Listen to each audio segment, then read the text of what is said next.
주님께서 여러분과 함께 마르코가 전한 거룩한 복음입니다.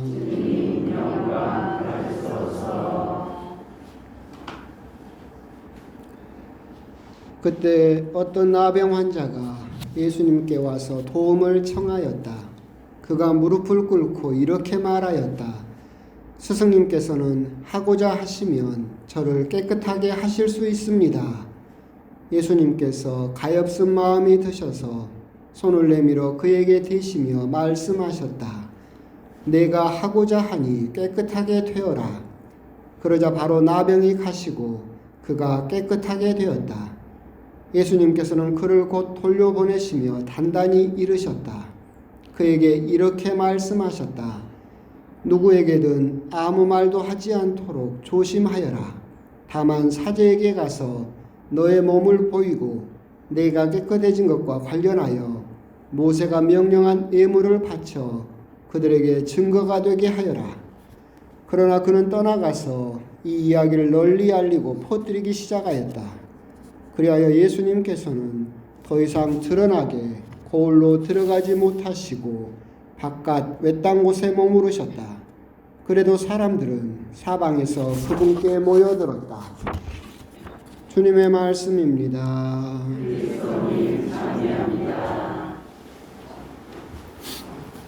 참 예수님, 새해 복 많이 받으시고 또 어제 말씀드린 바와 같이 드디어 이제 세 번째 새로운 출발을 또 하게 되었습니다. 복 받으십시오라고 하는 것을 우리들은 벌써 세 번째 되풀이를 하고 있고, 그렇게 우리가 세 번씩이나 바라고 있는 복이 우리 신자 여러분들과 신자 여러분 가정에 또 하느님 뜻 안에서 온전히 내리기를 또한 청하셨으면 좋겠고, 그런 복을 또 받으셨으면 좋겠습니다. 우리들은 복 받으십시오라고 할 때 사실은 무턱대고 그냥 이야기를 하지만 진짜 복, 참된 복이 무엇일까 생각을 해보면 성모님을 빗대어서 우리들은 이해할 수 있겠죠. 성모님에게 말씀을 엘리사벳이 하시죠. 하느님의 말씀이 이루어지리라 믿으셨으니 정녕 복되십니다 라고 이야기를 합니다. 참으로 복되다라는 이야기를 성모님에게 하고 있고, 성모님은 그렇기 때문에 복받은 여인이라고 생각할 수 있습니다. 성모님에게 복이라고 하는 것은 어떤 의미가 있을까? 그럼 우리가 청하는 복과는 무엇이 다를까라고 생각을 해보면 결국 하느님께서 우리에게 주시는 복은 너 잘되라고 주는 복은 아니죠. 성모님께서 받으신 그 복을 생각을 해보면 성모님이 그렇게 그 복을 받음으로써 다른 사람들을 위해서 사용되는 복이기 때문에 정녕 복되시다라고 그렇게 인사를 드릴 수 있지 않을까. 그게 무슨 말이냐라고 한다면 우리는 당연히 하느님에게 복을 청하죠. 건강을 청하고 또는 재물의 복을 청하고 또는 승진이나 아니면 여러 가지 축복을 청합니다. 하느님께서는 그런 복을 여러분에게 주실 것이고 그런 것을 또한 여러분에게 풍족하게 내리실 겁니다.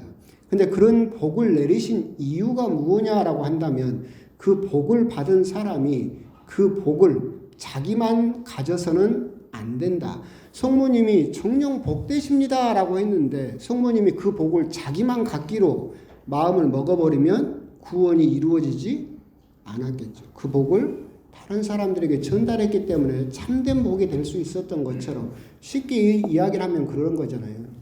하느님에게 하느님 정말 저에게 그 건강의 복을 주십시오. 제가 건강하기만 하면 제가 건강만 회복하면 다른 사람을 위해서 봉사하겠습니다. 다른 사람을 위해서 제가 조금 더 제 시간과 노력을 쓰겠습니다. 그러면 그것은 참된 복이 되겠죠. 하나님 저에게 건강을 주십시오. 제가 건강해지기만 하면 세계 여행을 가겠습니다. 그러면 하나님에게 복을 받아서 누가 다 쓰겠다는 거예요? 내가 다 쓰겠다는 거죠. 그러면 그게 정말로 하나님께서 주실 수 있는 복이냐?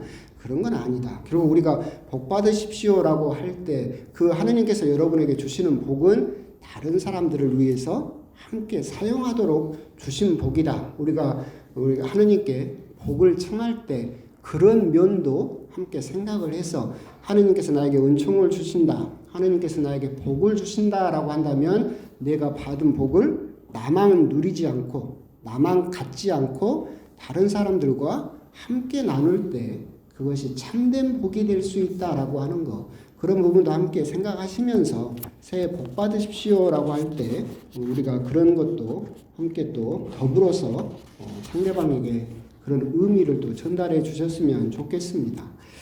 오늘은 연중제 6주일이면서 세계 병자의 날이죠.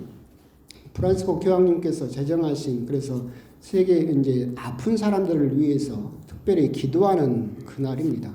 교황님께서 이 날을 병자의 날로 정하신 이유는 여러분들이 매일 미사책에 있는 것처럼 누르드에서 성모님께서 발현하신 그 날이고 그 기념일이었고, 그리고 또 여러분도 아시다시피 누르드에서 그 샘물을 마신 사람들이 치유의 기적을 입었었기 때문에 오늘이 병자들을 위해서 특별히 또 그렇게 기억하는 그런 날이기도 합니다. 그런 면에서 조금 잔소리를 조금 하자면 이렇습니다. 이제 성모님께서 발현하셨다라고 하는 것은 최초의 기록은 기원 후 40년경 야고보 사도에게 스페인에서 처음으로 성모님께서 발현하셨다라고 하는 것이 성모님 발현의 첫 번째 기록으로 남아 있습니다. 그 후로 쭉 성모님 발현에 대해서 사람들이 보고를 하고 이야기를 하는 거, 오늘 누르드도 그렇고 쭉 한 게 몇 건이나 될 것 같습니까? 그때 기원 후 40년경부터 지금 2024년까지 성모님께서 발현하셨습니다 라고 전 세계에서 이야기된 것은 1557건입니다. 그 중에서 교황청에서 인정한 성모님 발현은 몇 건이나 될 것 같습니까? 16건입니다. 16건. 그러니까 우리들은 성모님 발현했다라고 해서 무조건 그것이 신앙적인 의미가 있고 그것이 올바르다라고 생각을 하면 안 되죠. 베이사이드 성모도 있고 나주 성모도 있고 이단적인 것들이 너무나 많기 때문에 우리는 성모님 발현을 봤습니다라고 1557건이나 전 세계에서 발생했었지만 교회에서 인정한 교황님께서 교황청에서 인정한 것은 16건밖에 없다. 여러분들 메주고리에 유명하죠? 메주고리에는 인정이 됐을까요? 안 됐을까요? 안 됐습니다. 2017년 폴란드 그 지역 주교회의에서 공식적으로 메주고리에서 성모님 발현은 없었다 라고 공식 발표를 했어요. 그럼에도 불구하고 우리는 성지순례 메주고리로 갑니까? 안 갑니까? 가죠. 그런 것들도 우리들은 주의할 필요가 있겠다. 오늘 누르드 성모 발현은 교회에서 인정한 16건의 성모님 발현에 공식적으로 들어가 있는 것이고, 성모님 발현은 결코 예수님의 계시를 덮을 수가 없어요. 성모님의, 그러니까 교회가 우리에게 항상 강조하는 것은 성모님의 옷자락이 예수님의 얼굴을 덮어서는 안 된다. 성모님 발현에서 가르치는 그런 가르침들이나 계시는 결코 예수님께서 가르쳐 주신 계시를 덮어서는 안 되는 거죠. 그러니까 성모님이 신적인 위치까지 올라가서는 안 된다. 하여튼 그래서 누르드에서 발현하셨고, 그래서 그 치유의 기적을 경험을 했었고, 지금도 여러분들이 성지순례를 가면 전 세계에서 제일 유명한 성모님 발현이 과달루페, 또 누르드, 파티마 세 군데가 가장 유명하긴 하죠. 그래서 그런 부분도 여러분들이 성모님 발현했다라고 해서 무조건 그런 기적에 현혹되고 쫓아가는 거, 그것은 별로 바람직한 현상은 아니다. 교회가 정말로 참되다라고 인정할 때까지 우리들은 조금 기다릴 필요가 있겠다라고 하는 겁니다. 잔소리였고, 오늘 복음을 이제 들어가 보면 그렇습니다. 예수님께서 나병 환자를 치유하신 이야기고, 나병 환자에 대한 치유, 나병 환자에 대한 처우는 오늘 일독서에 나와 있죠. 그리고 부스럼이나 악성 종양이 되면 진영 밖으로 쫓아내라 라고 어떻게 처리해야 되는지에 대한 것이 일독서에 나와 있고, 그렇게 공동체로부터 그 죽은 사람 취급을 당했던 그 나병 환자를 예수님께서 치유하신 이야기가 오늘 복음에 나와 있습니다. 근데 재밌는 부분은 이 부분입니다. 뭐냐면 처지가 역전되고 있어요. 나병 환자는 마을에서 쫓겨난 사람이죠. 죽은 사람이었어요. 근데 치유를 받고 이제 당당하게 마을로 들어갈 수가 있었어요. 근데 예수님께서는 아무리 말하지 말라 해도 이 나병 환자가 나불나불 다 말을 해가지고 마을 안으로 들어갈 수 있었던 예수님은 이제 어떻게 돼버렸어요? 못 들어가게 돼버렸어요. 서로 처지가 역전돼 버렸어요. 마을 안으로 들어가실 수 있었던 예수님은 이제 마을 밖으로 따로 외딴 곳에 머무르실 수밖에 없었고, 외딴 곳에 머무를 수밖에 없었던 나병 환자는 이제 당당하게 마을 안으로 들어갈 수 있게 돼 버렸죠. 그렇게 처지가 역전된 이유가 뭡니까? 거기 예수님께서는 누구에게든 아무 말도 하지 않도록 조심하여라 라고 하면서 신신당부를 하셨는데, 그는 떠나가서 이 이야기를 널리 알리고 퍼뜨리기 시작하였다.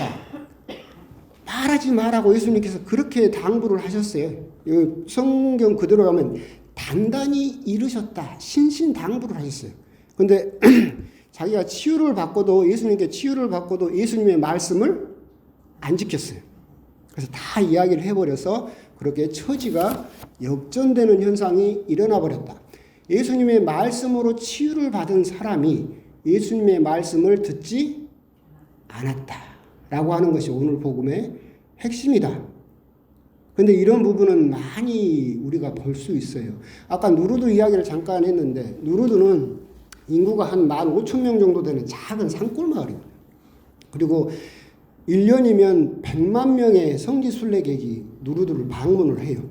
그러니까 15,000명 도시에 한 해면 100만 명이 가요. 그러니까 그 도시는 뭘로 먹고 살아요? 관광객, 성지 순례객으로 선물도 팔고 호텔 영업도 하고 성지 순례객 덕분에 그 마을이 먹고 살아요. 거기는 다 가톨릭 신자죠. 100%. 그죠? 주일에 몇 명이나 갈 것 같아요? 주일 미사에? 8명 간대요. 실제로. 뭔 말이에요? 누구 덕분에 먹고 살아요? 하느님 덕분에, 성부님 덕분에 먹고 살고 있어. 근데 미사를 가요, 안 가요? 안 가요. 예수님 말씀으로 치유를 받은 사람 예수님 말씀을 안 들어요. 이런 것들은 우리 주변에서 수시로도 볼 수 있죠. 제가 목포에 있을 때 돌아가신다고 해가지고 병원에 이제 병자 성사를 갔어요. 그래서 집안에서는 돌아가신다고 김치 담고 장례 준비를 다 해놓으신 할아버지셨는데, 가서 이제 제가 병자 성사를 드리고 딱 했는데 나서 불었네? 다 장례 준비를 하고 김치까지 다 담궈놨는데 나서 불었어요. 하고 그 다음 달에 이제 병자 성사를 또 갔어요. 집으로. 집에 안 계셔. 어디 가셨대요? 그랬더니 놀러 가보대. 왜? 고충내 산에 했는데 나서 불었잖아요. 그러니까 뭐 해야 돼요? 놀러 가봤어. 하고 주일미사에 나와요, 안 나와요? 안 나와요. 하느님 기적으로 치유를 받고 하느님을 찾아가지 않아요. 심정이야 이해를 하지. 병원에서 내내 중환자실에서 중내 상내 하다가 건강해지니까 얼마나 바깥 세상이 궁금하고 먹고 싶은 것도 많고, 그런데 누구 덕분에 치유받았어요? 하느님 덕분에 치유받았어요. 그런데 미사를 나온다거나 다시 하느님을 찾아가지 않아요. 오늘 복음에서 우리에게 정말 생각하도록 하는 것, 처지의 역전, 그렇게 예수님께서 신신당부를 하셨던 그 예수님 말씀으로 내가 하고자 하니 예수님 말씀으로 치유를 받은, 은총을 받은 신앙인이 정면에서 예수님 말씀을 어김으로써 예수님을 바깥 외딴 곳으로 쫓아내버린 그 신앙인의 모습을 우리들은 한번 곰곰이 묵상을 해봐야 된다. 내가 하느님에게 은총을 받아놓고도 하느님 말씀이 내 뜻하고 맞으면 따르지만 하느님 말씀이 내 마음에 안 들어. 그러면 거부해버려. 그러니까 어떻게 보면 하느님 말씀을 내 마음에 취사 선택해서 내 입맛에 따라서 마음대로 할 수 있다. 그러니까 신신당부하셨음에도 불구하고 생각해보니까 해도 될 것 같은데? 생각해보니까 이렇게 해도 가능하겠는데? 예수님의 뜻보다 자기 뜻을 더 우선시하면서 예수님의 말씀을 거부해버림으로써 이런 결과를 초래한 오늘 나병 환자의 그 모습을 보면서 나 역시도 하느님에게 은총을 받고도 하느님에게 어떤 기적의 어떤 은사를 받고도 결국은 그것을 다른 사람들을 위해서나 예수님을 위해서나 예수님의 말씀을 따르는데 사용하지 않고 내 생각대로, 내 뜻대로, 내 마음대로 판단하고 결정해버리는 일은 과연 없는가? 그런 부분에 대해서 오늘 복음을 통해서 한번 곰곰이 묵상을 해보셨으면 좋겠습니다. 아멘.